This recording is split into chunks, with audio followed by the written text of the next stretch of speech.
বিপত্তি একটু গ্রাফিক্যালি অ্যানিমেশনের মাধ্যমে আপনাদের দেখাই। দেখুন, এই যে 2 কাঠা জমির ওপর যে বিল্ডিং আর পাশেই ঝুপড়ি, ছোট ছোট ঝুপড়ি, সেখানেই মধ্যরাতে ঠিক 11:45 এই নির্মীয়মান বহুতল ভেঙে পড়ে ঝুপড়িতে, যে ঘটনায় 7 জনের মৃত্যু এবং এখনো পর্যন্ত আহত বেশ কয়েকজন।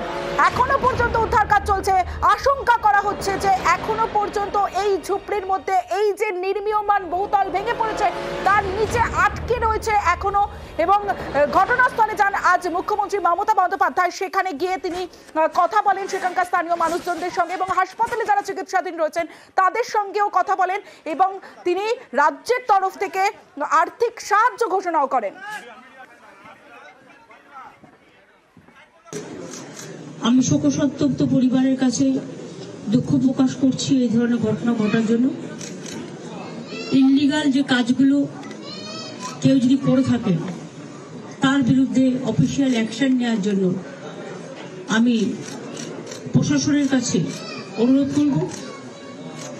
আর যে পরিবারগুলো আজকে অসহায় হয়ে গেছে তাদের পাশে তো সরকার দাঁড়াবে। আমি দেখলাম ওরা ভালো। আমি বলে দিয়েছি একটা হেলথ সেক্রেটারি একটা ডক্টর টিম পাঠাতে, বাট যারা আছে স্টেবল আছে।